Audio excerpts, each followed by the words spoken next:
Chapter 1. The World's Worth, Judged by Me. Auron, get up! Today's your placement exam. If your teacher calls me one more time, I swear I'll tan your hide.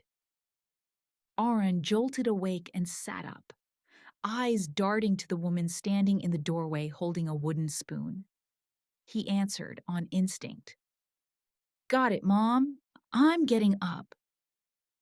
Mom nodded in satisfaction and headed back to the kitchen to continue making breakfast. Auron scratched his head, utterly confused.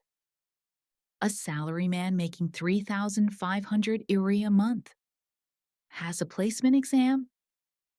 Wait, didn't I rent that apartment next to the office? Why is Mom here?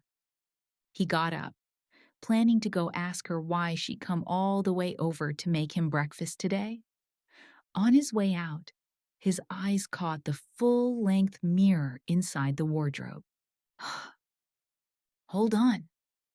Is that me? He stared at the young face in the mirror, unable to resist reaching up to touch his lips. No stubble. Ha! Not a single bristle. Auron couldn't hold back his excitement. He let out a shout. Woo! I'm back! What are you yelling about? Come out and eat. Yeah, coming. In the bathroom, staring at that 17-year-old face in the mirror, Auron silently thought to himself. So, I didn't join the reincarnation wave. I accidentally ended up in the do-over crowd instead. Still this handsome. I really was an idiot for not listening to that talent scout back then. Maybe this time I'll become a celebrity. He was getting more excited by the second, humming to himself as he brushed his teeth. Ha! A celebrity! I know every future hit movie, every hit TV show. Sneak into the right ones and I'm set for life. After washing up, Auron strutted confidently toward the living room with an exaggerated swagger. Audino? Auron stared at the Audino in the living room, cheerfully carrying plates to the table like it was the most normal thing in the world. He was frozen. This is a dream. This has to be a dream. A sharp, needle-like pain stabbed through his head. So that's how it is. Auron smiled bitterly. I'm not a do-over. The world itself changed. That's right. Auron hadn't changed at all. What changed was the world around him. You two? Come eat breakfast. After that, school for you, work for you. Don't be late. Mom looked at the two of them, one still reading the newspaper on the couch, one standing frozen in the hallway, and her irritation was palpable. Oh, coming. Times two. Father and son exchanged a glance, eyes glinting with mutual appreciation, like father, like son, perfectly in sync. They sat down to eat. Listen up, you two. Auron, you know what's at stake. If this placement exam gets me another phone call from your teacher, you know what'll happen. Mom held a piece of flatbread in her hand like a weapon, her eyes dangerous as she stared at Auron. Yeah, I know. Auron was suffering inside. The world had changed. Who even knew what this exam was about? Ashen, after you eat, head to the shop first. Don't go hiding in your study. Feed the Pokémon with Audino first. Then, keep an eye on the store. Kids are going to be choosing their first Pokémon soon, so business should be good. When I'm not there, you mind the door. Understand? Dad finished chewing unhurriedly and replied, "Sure thing, honey." After he said it, Mom stole a glance at Auron. "Auron, why are you looking at me? What am I supposed to do? It's not that big a place. I'll just pretend I didn't notice." Mom shot Dad a playful look, her cheeks flushing slightly, her tone softening without her realizing it. "I'll clean up around the house first, then pick up some groceries and head over. You wait for me at the shop.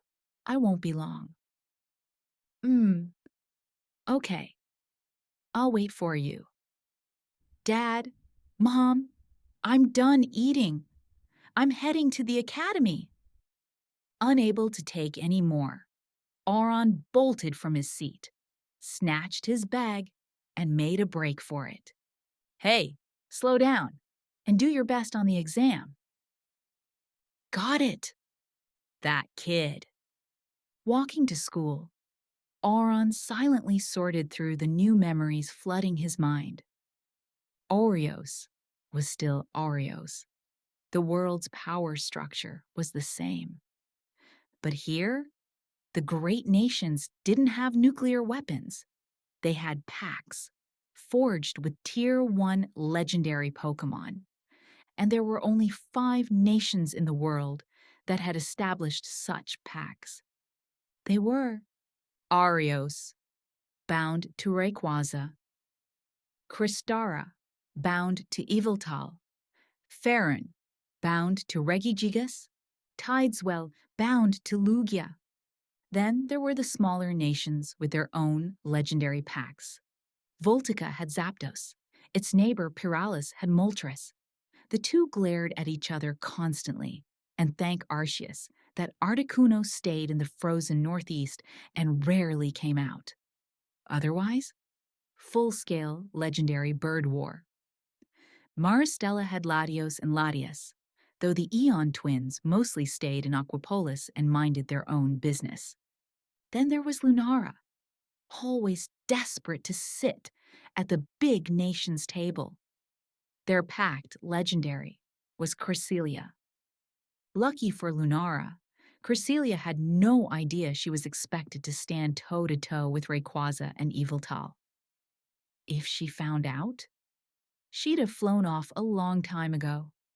Other nations had their packs, too.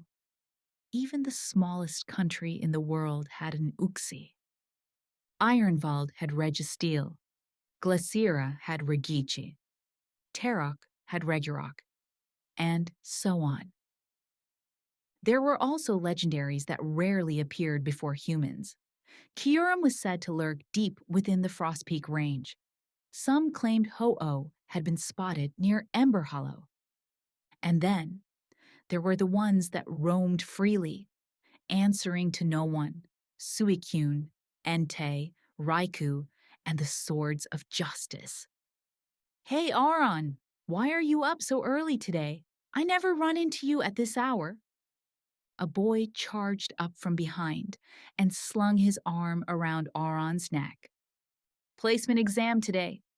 Obviously, I got up early." Auron shook him off and gave him a look. This was Jace Rowan, his childhood friend. Because their parents were close, they'd practically grown up under the same roof and had been inseparable ever since. In his parents' eyes, Jace was always the other family's kid, the model student they constantly compared Auron to. But Auron knew the real Jace, and model student wasn't exactly it. Hey, the Pokemon knowledge section today should be passable, right? It's just those last few questions they throw in for the tryhards. The Academy tacked on a few obscure trivia questions at the end of every Pokemon exam, supposedly to separate the geniuses from the rest. Unless you'd consumed an absurd amount of Pokemon knowledge, there was no way to know the answers. And yes, the graduation trial had them too. Those questions were basically your ticket into the elite universities. Ugh, I doubt I'll do that well.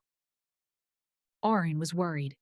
In his past life, he'd been an absolute Pokémon fanatic.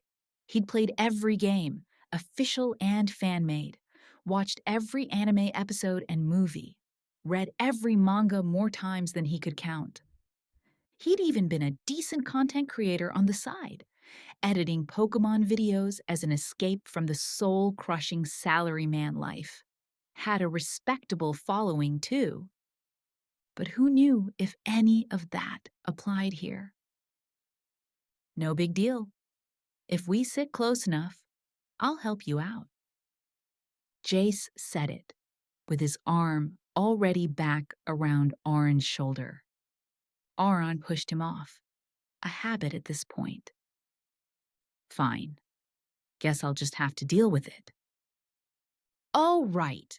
After the exam this morning, want to head to your family shop? This is it.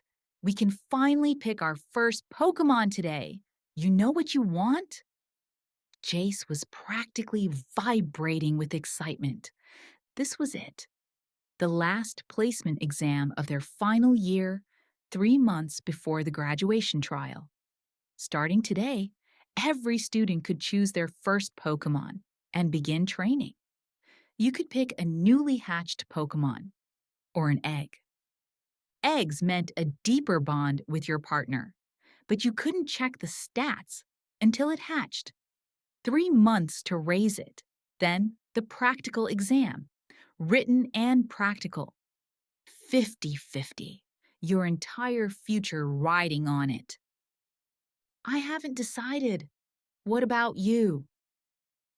I know exactly what I want. I'm building a sun team. I just can't decide. Vulpix, Torkoal, or maybe skip the weather setter and go straight for an attacker? Charmander, Houndour, Growlithe?